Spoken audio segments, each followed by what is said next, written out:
I like it. I feel like that's Texans. Once in a while? Yeah. I guess so. Well, I guess we'll start with some basic background questions. Why don't you tell the folks what's your name, what's your company's name, and what you do at your company? Tell us a little bit about you, yourself, and Automate. My name is Sam, owner of Automate Growth. We are a full-fledged marketing company. We do everything from web development, SEO, Google Ads, and we also do photo and video content. And of all the things that you do you find that one is more important than the other, or do you feel like everything Automate does kind of goes hand in hand with each other, each service you offer, let's say? So it's a full-fledged ecosystem. Everything that we do touches upon one another. So whether it's SEO, SEM, or web development is a huge case where we use the photography and videography. We don't want people to use the exact same content as their competitor down the street. We want to use real content. So everything flows into one another, right? We use every piece of everything, especially when it comes to content, to build up from there. And speaking to that effect, can you share maybe an anecdote or a specific example where the using proprietary visual media and specific content for that client made the difference? And any specific anecdote you can tell that maybe stands out in your mind where the content made a difference in the numbers for your client? Absolutely, big time. So one of the big deciding factors for how well a website is going to rank is based on a metric called bounce rate. So the lower the bounce rate, and let me identify what bounce rate is before I move forward. For sure, yeah. The definition of bounce rate would be how often people are entering a website and leaving. So the higher the bounce rate, that means the more people are entering your website and immediately leaving within a 5 to 10 second space. 5 to 10 second space. Exactly. Right. The lower the bounce rate means the longer that people are staying up, the longer that people are staying up and over 10 seconds. So basically, what Automate would do for clients essentially is to make sure that that bounce rate is nice and high, that people are staying on the site, Nice clicking, going through. Nice and low. Nice and low rather. Yeah. The bounce rate says nice and low, that's what I meant. See, we're learning. That's why I have Sam here. So that's basically why it's important for people like yourself to be in this kind of course, because I come from the video background, and I'm going into the marketing world. You come from the marketing world that touches on the video world as well. So why is it important in the modern world that you operate in, marketing? Why is visual media important, or more important than it used to be in your estimation? Well, let's be candid about it. I mean, we live in a society now where YouTube, TikTok, Instagram Shorts, all these things are becoming more and more prevalent. And people's attention spans are decreasing, as well as people are becoming a lot more visual in terms of what they'd like to see in order to keep them engaged, right? Visual content is one of the most important factors in order to keep someone on your page, because if they see something that glues and sticks with them. So when we have content that is unique to the client, it actually engages the client to want to continue digging further and raise the likelihood of them reaching out and getting in touch with the end client at the end of the day. So it makes a drastic difference. I'm sure that for a lot of the people that are going to be watching this, as well as yourself, when was the last time you entered a page and you just saw a wall of text? Right, it's very rare these days. Like, it's usually the really blocky websites that are old that have that sort of thing. You'd be surprised. There's still a lot of people that use that. But how often do you actually read it when you see it? Oh no, like if it's more than a quick paragraph, I'm out, right? Are you actually going to reach out to that No, like more likelihood, unless I'm desperate, no. Unless there's no one else, no. Unless you really need that, there's no one is actually going to go through it. They're going to see a wall of text. They're going to say, fuck that. Yeah, we're not, I'm out. I'm not staying on here. I'm going to move to the next guy over. And is that more and more the case as time goes on, or do you see trends happening, or is that basically how the trend's going?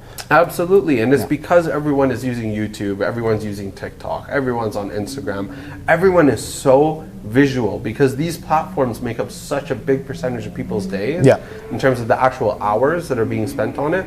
For all the dudes that are out there, how often are you on Instagram or TikTok when you're sitting on the toilet and you're sitting there 30 minutes at a time? Yeah, you could easily be doing, exactly. That's time spent on a platform, that's right. Yeah, and I guarantee you're not sitting there reading articles. For the select few that do, hats off to you. Yeah. But for the large majority of you, you're on Instagram, you're on TikTok, you're digesting visual content.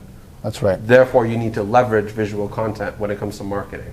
With that in mind, before I forget, let me leverage, because I have a question that follows perfectly with that. So we're talking about leveraging content, but let's back up a little bit. Primarily what Automate does, or I should say as a starting point, is build a website, correct? Really depends on where the person's at, right? Yeah. What makes Automate a little bit more unique versus the other guy is we're not just there to fetch people's money, right? We're not just, hey, pay us for this or pay us for that.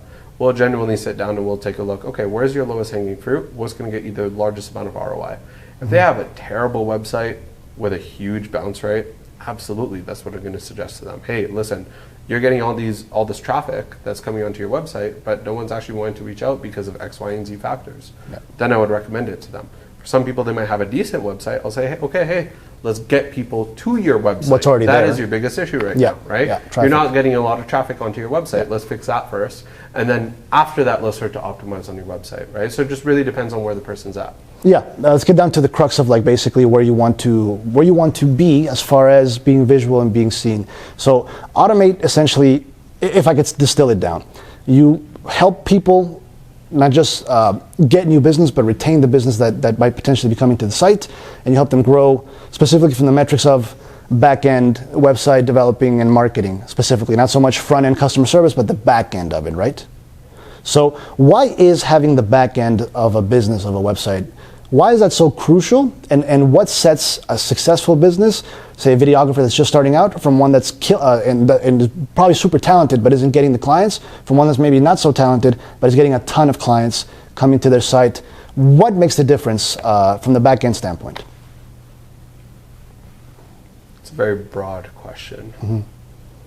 So are we talking in specific about my clients, or are we talking about specifically people who are going through this course? For a client, for example, like, I guess the better question would be, if you can distill it, what is SEO, for example, and why is it important? What sort of things do you do to make sure that it's successful for a client? So the definition of SEO is organic rankings on Google. So if someone types in a specific keyword such as videography near me, or videography in my city, or photography in my city, where are you coming up, right? We have a saying in our end of business: if you want to hide a dead body, put it on the second page of Google. Yeah. So no one is going to find it, yeah. Right? So every time that someone makes a search and a client or a business is not coming up within the top 3, yeah, that's a missed opportunity.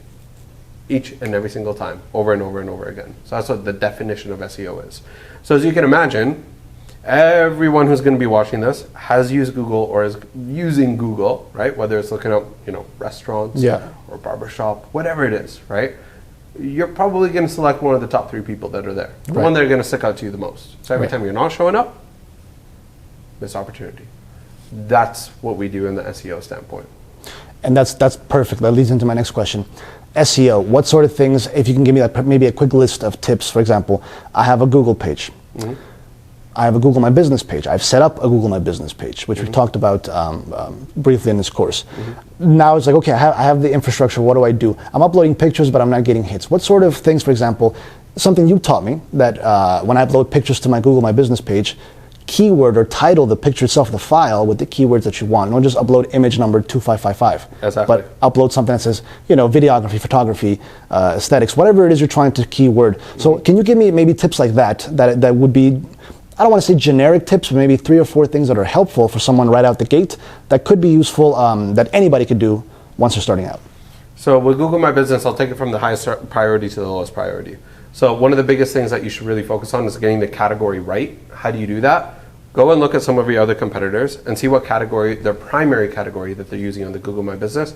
Copy that. Mm-hmm. After that, you want to go into the services tab, add all the extra services that you do, and actually type out using the keywords that you want. So for example, if you're in Los Angeles and you want to show up for videography in Los Angeles, when you go into the services tab, make sure you actually list out what you do, and then underneath that, where there's a subtext, make sure that you add the keywords photography, videography, Los Angeles. Don't do it over and over again, right, in the same blob. All you have to do it is a one time, but make sure that you identify on those keywords.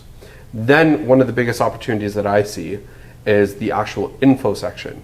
It is never filled out. Right. People don't have info about their business. They don't have a little short description or a tagline or their mission statement, right, which is a really big one. And then over above that, the times that they're open, the times that they're in business, et cetera, right? All of these things play a big factor, because at the end of the day, what you're trying to do is, Google doesn't know who you are, and what you're trying to do is you're trying to build what's called a trust factor with Google. the more that Google trusts you as a business, the more that they're going to want to show you to the end user at the end of the day, because Google is a business. Yeah. They're in it for the money, just like everyone else, right? And who is the one that brings them the money? It's their user base. Yeah. Just like you and I, right? People who are using it every day. We wouldn't be using Google if it didn't serve content that was valuable to us. That's right. So it is their mission to serve content that is valuable to their users, because that's what brings up the money at the end of the day. And how do you go about building that trust factor on a practical level? What specific things do you do to build that trust factor with Google? Category, services, fill out the menu, make sure that you edit the info as well.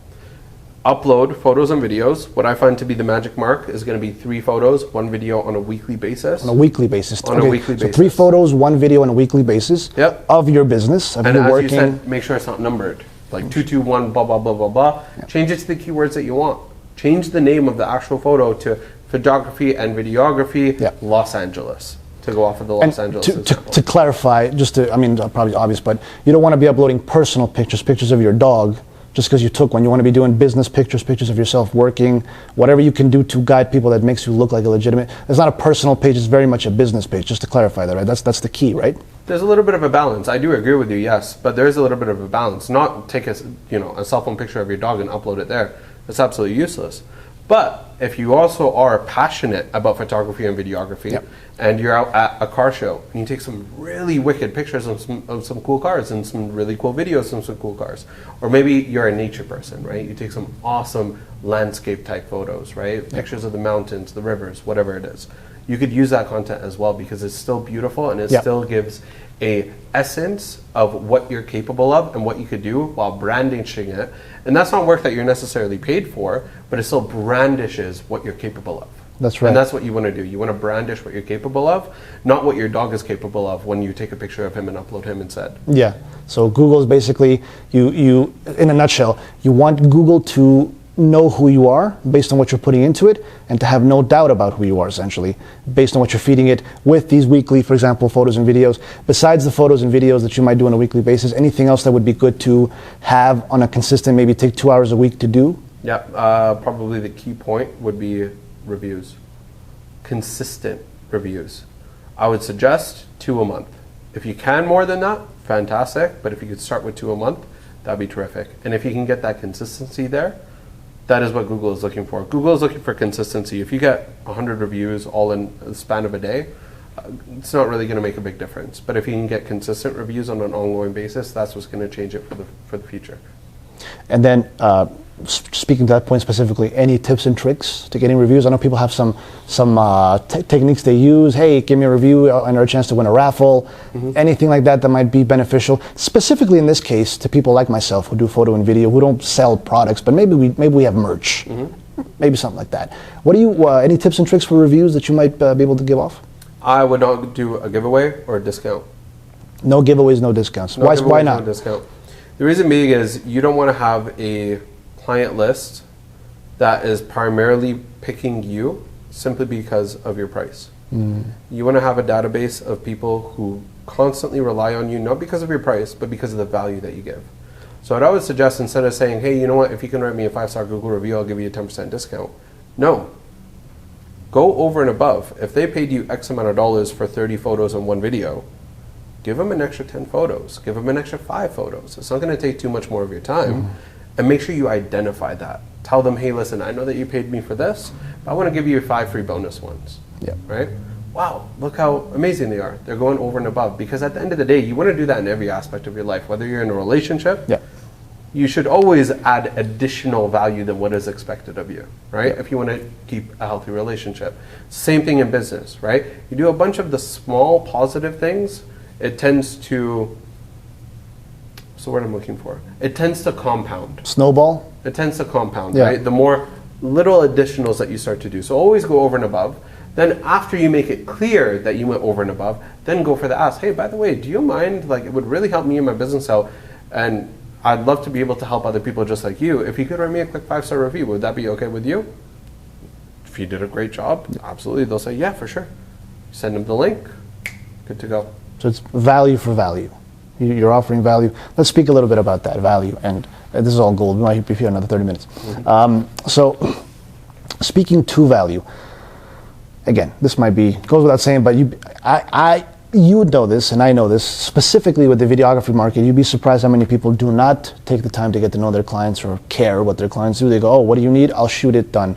Why is it important in the real world to understand your client, to talk to them, to have a relationship with them? Why really does that matter at the end of the day, outside of the cliches of, oh, it's nice to be nice? Why is it important?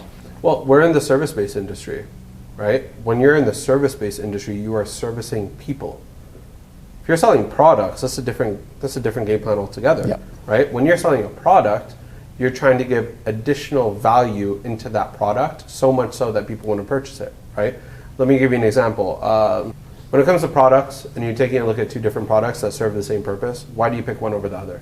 Typically because the value is there. Whether it's the quality of the product is better than the other one, or whether they give you additional X over product B. Over Y, yeah. Right? Yep.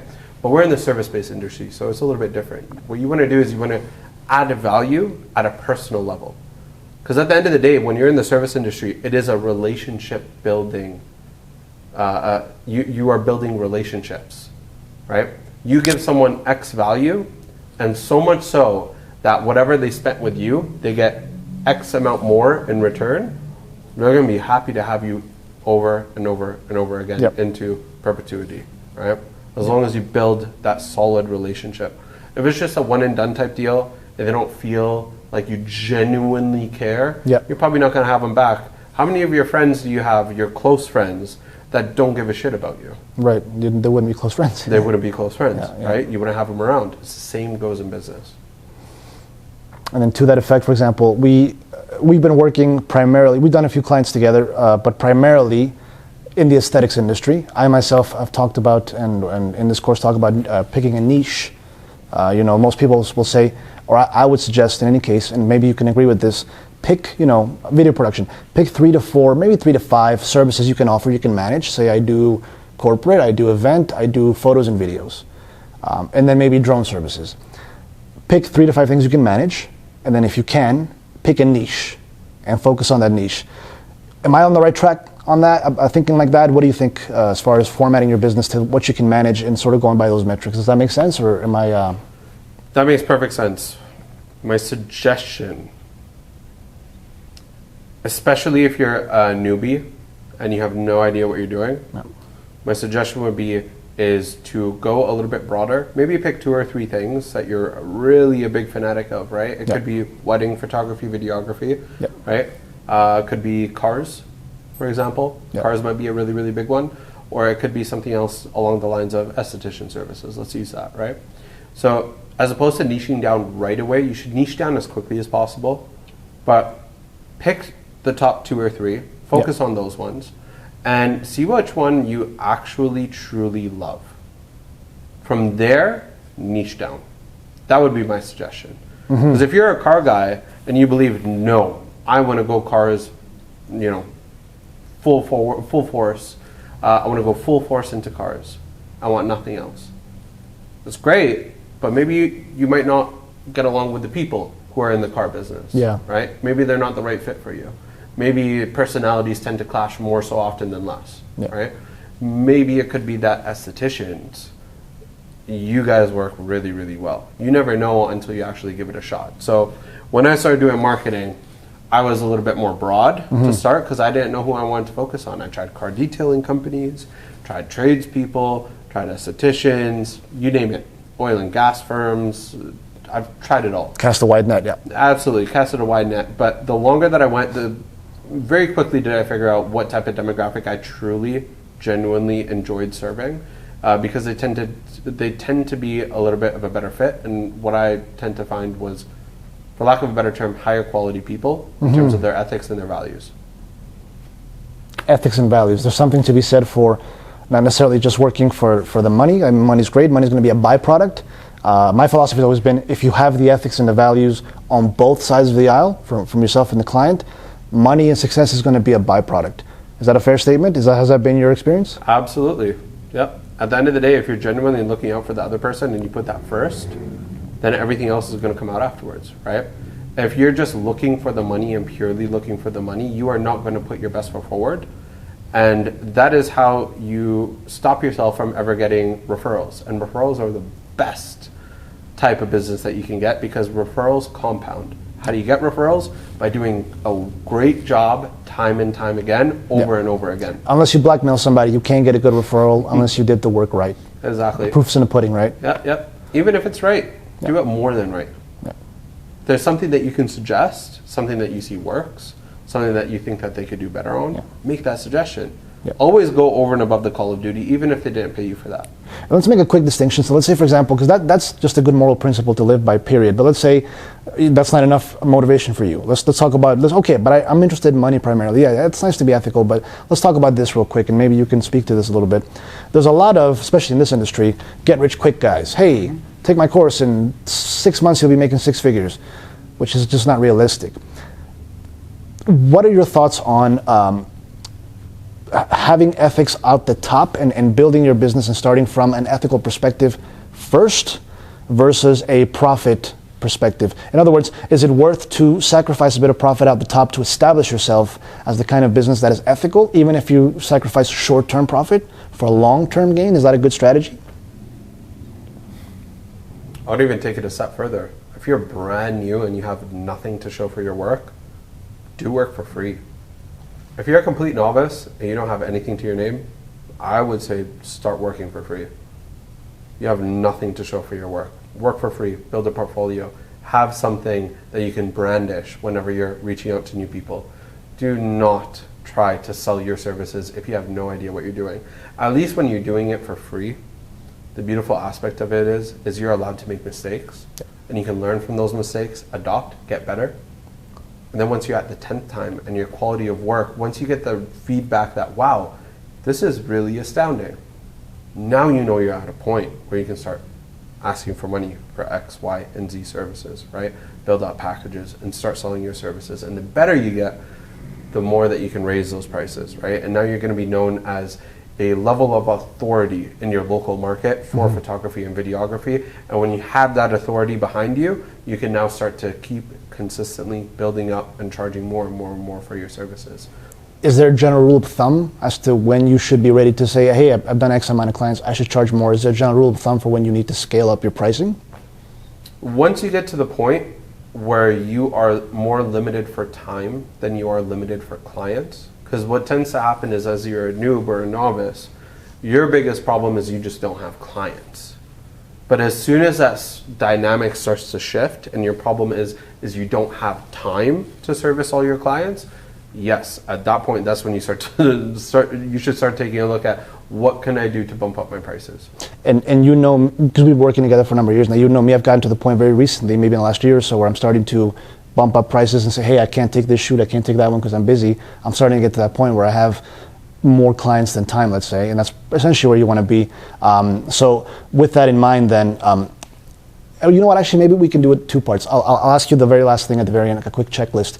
Or maybe we'll do it now. Why don't you give me a quick checklist, maybe just a quick, again, 3 to 5 quick fire tips. I'm building a website, do's and don'ts, 3 to 5 do's and don'ts that come to mind right out the gate that you would suggest. I'm just building one right now. What would you say? Don't talk about you, talk about them. At the end of the day, you want to make it feel like the person is being spoken to on your behalf. Because at the end of the day, they're there to see, okay. Yeah. At the end of the day, they're on your website to see what you could do for them, not what you could do for you. So talk in respect to your end user, to the client, what you could do for them. Don't put the focus on you. Okay. Right? Maybe even speak to, I think a really big one is personability.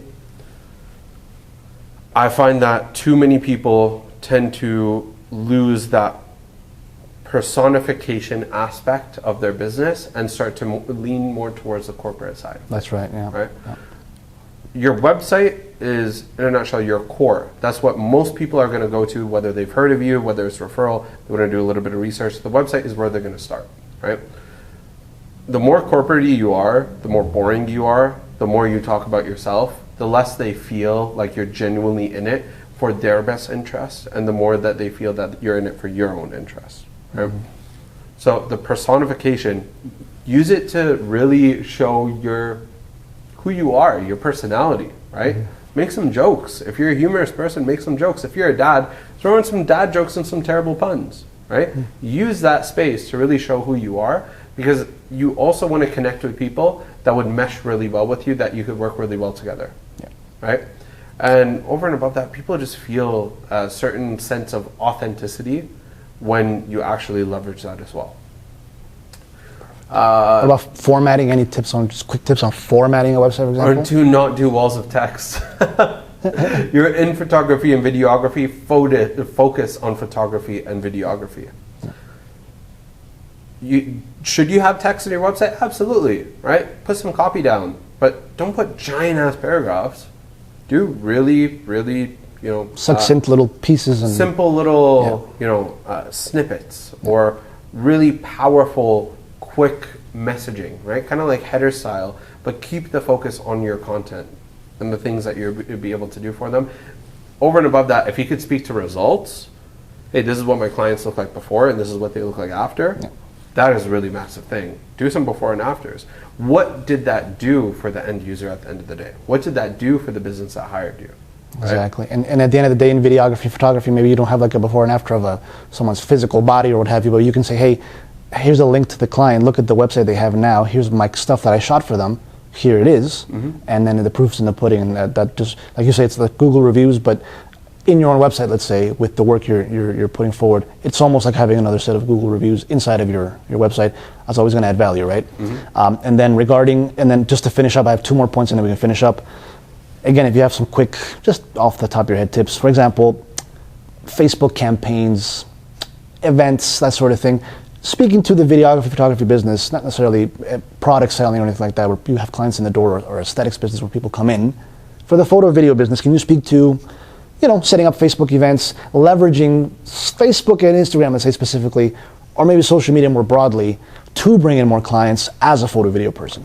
So are you talking about specifically just what strategy I would suggest? Yeah, exactly. If you have, again, some broad tips, I know we can get into that. That can be days of conversation. But if you have some general tips for someone like me, how do I leverage social media to get myself noticed, at least at the beginning? So in terms of the overall strategy of how to build your clientele, there's typically only 2 real ways of being able to generate your own clients, right? One of them, if you're coming from a place where you don't really have financial stability, it's either you're going to sacrifice your time or you sacrifice your money. Depending on where you're at, if you're in this situation, you have money to spend, you can start running Facebook ads, Google ads towards your directed traffic in order to garner yourself in the business, right? And that's going to get you a constant amount of lead flow right away. If you don't have money, that's where you're going to have to sacrifice your time. And where you're going to have to sacrifice your time is going to be in the form of emails. You can send out emails to, let's say, agencies, right?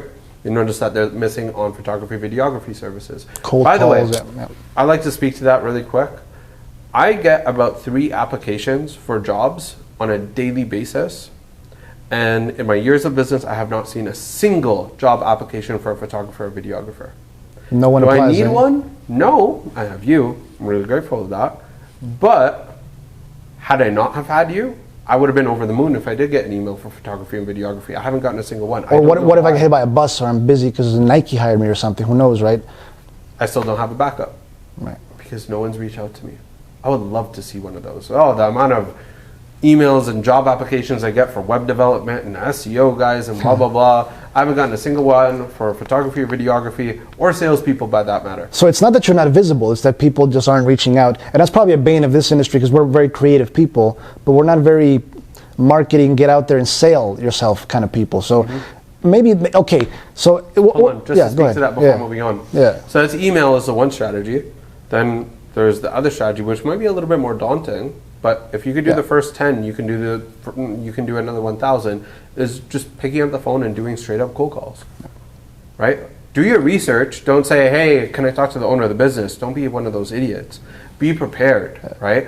Figure out who the owner of the business is, get the name, call in, hey, may I get transferred over to X person? Speak to them. Hey, listen, I'm an up and coming photographer, videographer. If you're in the intermediate, send them over your portfolio. If you're a noob or a beginner, hey, listen, I would love to do free services for you. I'm looking to build up my portfolio. And if you really like what I do, right, you get free X amount of services that you could charge for right? But I'll do it for free just to build up my own portfolio for the next 5 projects, 3 projects, whatever it is, depending on how skilled you are, right? Offer it for free. And then after that, set up a deal where, hey, listen, if you love my stuff, pay me. Pay me for it now, moving forward, right? We like working together, all that stuff, but I don't get calls like that. See, right? And that's honest, because I'll speak to this just on my own. And when I started, 10 years ago, in this city anyway, I never admitted that I didn't have any experience, because that's what I was told. Oh man, if no one's going to hire you. That's definitely not the case. That's just not true. It's easy enough to say, like you say, I'm starting out, I'll do it for free. If you like it, we'll go from there. But I never had that mentality. I was always like, oh, I'm Steven Spielberg from the top, because people have to see me that way, otherwise they won't hire me. So speaking to that, if someone comes to you and says, hey, look, Sam, I got a camera, I'm just starting out, I'm a film student, I just came out, or I took this course and I want to start working for you because I like what you guys do, I like working for your clients, but I don't have the experience.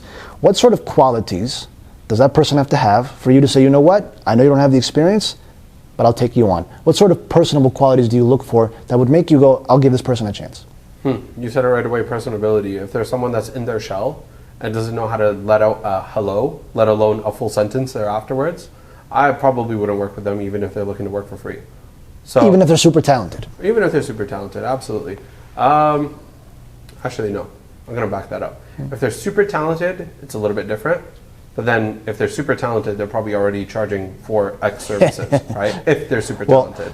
Yeah. If they're not super talented, I'd be looking for the personable aspect of them, because I have a list of clients, and why are they still with me all these years later? It's because they know, like, and trust me, and I don't want to make them uncomfortable in any sense of this. I don't want to make them even remotely close to uncomfortable. If I'm sending a random, even if I'm telling them I am sending a photographer and videographer completely free of charge, but you are awkward, you don't know how to communicate with people, and you are not personable at all, I'm probably not going to send you to begin with, and potentially diminish, even if it's a fraction of my know, like, and trust factor with my clients. I'm not going to risk my business for someone like that. So someone who's fun, someone who's genuine, someone who's authentic. And right? Let me speak to that. You just said something interesting. I'll tell you guys a true story that happened literally a week ago. So Sam did something for my website. He didn't tell me what, because I didn't know. He just did it because he's cool like that. And I got a call from a company called Aspen Films to shoot something here locally in Calgary. They needed someone right away. They saw the website. That's, I assume, why they called me in the first place. But I essentially closed the client when they called me, and I had a quick 5-minute phone call. We joked around. Then they were sold. So in a modern world, how important is that personability? I should say, how important is the ability to be able to sell yourself and to talk to a client? Not just to be super talented behind the camera, because that can be one thing, but how important is it to be able to talk to people, build relationships, have that sort of sales mentality? How crucial is that in the modern world, would you say? Again, we're in the service-based industry. You have to be able to speak to people. You have to be able to build relationships. If you don't have any friends, start there.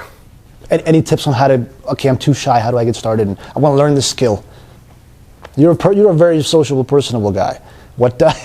Maybe that's more of like a psychology question, but what sort of... Because I was very much an introvert growing up. I was the type of guy that was living in my mom's basement, as a teenager, playing video games all day. I didn't like talking to people. I didn't like getting out of my house. What broke me out of my shell was my first sales job. And it doesn't have to be sales. If you can do sales... Yeah, keep going. Yeah. No, it doesn't have to be sales. If you can do sales, terrific. Go and get a sales job. I would say that is a phenomenal place to start. Get a sales job. It will push you out of your shell, get you to understand human psychology and how you can influence other people and how you can actually build relationships. If you can't do that, or become a bartender or a server, anything that will get you to force you to have to speak with people. To get out of your shell, like... Absolutely. Because I know cold call can be incredibly daunting.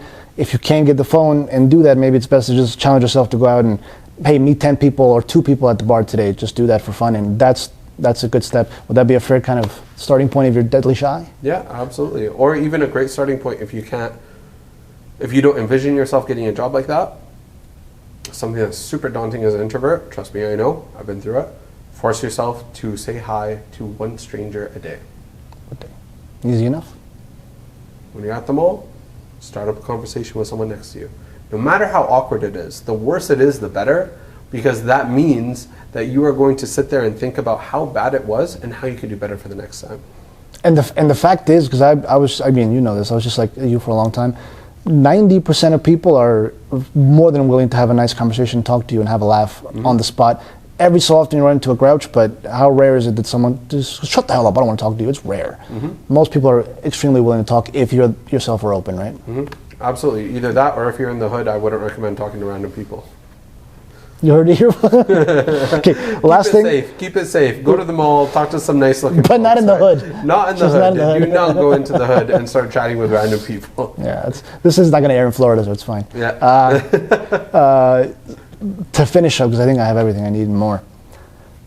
My first thing I say in these modules is, hey, listen, have a value mentality. Like, why are you in business? It's not just about making money, but have a service. So I want to ask you one question, and if you can end with that anecdote that we had in Richmond where she said you're changing lives. If you can somehow work that into the answer. The question would be, why is it important to approach your business, regardless of what it is, but specifically this business, with a service and value and add people, and let me rephrase. Why is it important to have a adding value mentality when you go into business versus a making money mentality? Both are good, but why is the adding value mentality so important, or why should it be so important? I'm going to rephrase your question a little bit less so value, because I feel that value should be an outcome of your why. Why are you in business? Are you there to genuinely help people, or just to make a quick buck for yourself? If you're there to make a quick buck for yourself, can you do it? Absolutely, but it's nothing that's sustainable, because now you're not going to get word of mouth referrals, you're going to burn a lot of bridges, and you're just looking for what's going to pay you the most amount of dollars, right? So I would suggest, what is your why? Are you looking out to help people, to transform people's lives, to help them with their businesses? Hey, if you're doing weddings, you really want to immortalize that wedding day for the couple for the rest of their life, and do your best job possible in order to immortalize it and have something that anytime they refer back to 20 years in the future, showing it to their kids, there's a wow factor, right? What is your why? If your why is powerful enough, then the value adds will come there afterwards. You will want to do it because of how powerful and prominent your why is. Now I'm also going to pause there. If you're just looking to make money, people will feel that. Have you ever been to a car dealership? Yeah. Why do car dealership salespeople have bad rep? Because it's all about the money. It's all about the money. They're desperate. You can feel that. Yeah. At the end of the day, we've been around on this earth for what, 70, 80,000 years? I would like to think that our biology has developed us in a way where we are capable of identifying what's good for us and what's bad for us in our psyche, subconsciously. So if you're just there looking for the money, people will feel that, and they're going to say he's desperate. All he wants is my wallet. I'm not going to do work for him. And they may work with you once, but that's it. Maybe, and that's if they're desperate. If they're desperate, yeah. If they're desperate. Yeah. Or, on the other hand, if you're there and you're genuinely wanting to help them, you are there to help them, to take their business or their personal life or whatever it is to the next level, they are going to feel that. Because even your line of questioning and the way that you speak to them is going to be vastly different from if you're there and you're just looking at them as a dollar sign. Yeah. You are going to be a lot more successful. Even if you're not the greatest salesperson, if your focus and your why is in line with, I am here to help someone, yeah, the automatic shift in tonality, in the interpersonal relationship, in the way that you ask questions when you're sitting down with someone, the way that you answer questions when they ask them to you, is going to be vastly different from someone who's just there for money. And you're going to be a lot more successful over here than you will be over here. Speaking to that effect, if you can tell me briefly, and we'll finish up with that, just briefly, why are you in business? I am in business because I've been in the service industry for 13 years now. And no matter what company I worked for, whether it was a smaller company, a medium-sized company, or a large-sized company, never have I ever felt like they were genuinely committed to their clients and actually transforming people's lives. Actually making a change that's you can see and feel. One of the marketing agencies I did work for was the biggest marketing agency in all of Canada. I managed Western Canada. Very well-paying job. I could have still stuck there till today. Why did I leave that and decide to do my own thing? It's because I noticed that whoever I would sign on being excited, especially at the beginning. You know, they sell you on this big image of how incredible we are. We transform people's lives. Wow. Now I feel internally like it is my duty to sell this person on this marketing company's services, because if I don't, I now am incapable of transforming this person's life. That was at the beginning. Very quickly did I see a sudden shift where I would sell a bunch of people, they would be on the platform, now they needed assistance with A thing, B thing, or C thing, and it wouldn't even take, it would take more than a month to get anything done. And by that time, whatever opportunity was there when they first initially said, I need to get this done, was now long gone. And now I no longer saw that these people were genuinely transforming lives or trying to make people's lives better. They just cashed in, and then after that, it was like, oh, sorry, we'll help when we can. It was cash. It was all about revenue. It was what we could do to build up the company, to get it to a point where we can exit out of the company, well, the owners, to exit out of the company for X millions of dollars. Yeah. I didn't like that. Yeah. I genuinely want to help people. And for that reason, I decided, fuck this. No matter how big the company is, it's always been the exact same idiosyncrasies that I would see across the board, right? When it comes to how they deal with their clients and how much they genuinely care for them. So I decided to start up my own thing. Now people need something, I get it to them maximum 24 hours. And I believe that over and above that, I'm genuinely transforming people's lives. Not even I believe, I see the statistics, right? I have one client that 6 months ago, they were making $20,000 a month, barely scraping by because their costs were almost on par with their profit. Yeah. Their costs were on par with the revenue. And now they're sitting at a point where they're making over $100,000 a month with a lot of profit margins coming in, and their lives are completely transformed. And they're super thankful. That means more to me than making a quick buck. Because you do that, as a result, you're going to make money. Absolutely. Simple as that. So From money, that one client, I already got 3 referrals. There you go. So money is the byproduct of the why you're in business. It's not why you're in business, it's the byproduct. That'd be fair? What's the old homage? They say, great kings are the ones that never wanted to be kings. That's right, yeah. Yeah.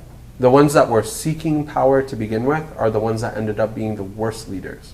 Yeah. But the ones that were not looking to be a leader but was forced into it, those are the ones that ended up becoming the greatest kings of all time. Because they were there to serve their people, not to serve themselves. So if you have that mentality, it's you pretty much, as long as you have talent and ethic, of course, but that's pretty much a guarantee of some form of success, even if it's not short-term millions, you'll get there. But that's the basis. Right? That is the basis, absolutely. I'm a really big historian. There's been a ton of empires. They rise, and why did they rise? They rise out of necessity, out of want of helping other people. And then when they diminish is when the last kings of that empire were the ones that were just all about themselves. Yep. Whether it was having a bunch of, what's the term I'm looking for when they have a bunch of women? Like harem? A harem, concubines? but the women that are in the harem. Concubines. Yeah. Having a bunch of concubines, drinking around the clock, partying, not serving their people while the people were in poverty. That is when an empire quickly diminished, right? And you know how they say history has a way of repeating itself? If there's anything that you can learn from them, the greatest of the greats were great because they were there to serve others, and the ones that destroyed the greatest of the great were there to serve themselves. And with that, we will end it. I think that was a perfect way to end it. That was gold. Donskis. That's an awesome last sentence. Okay.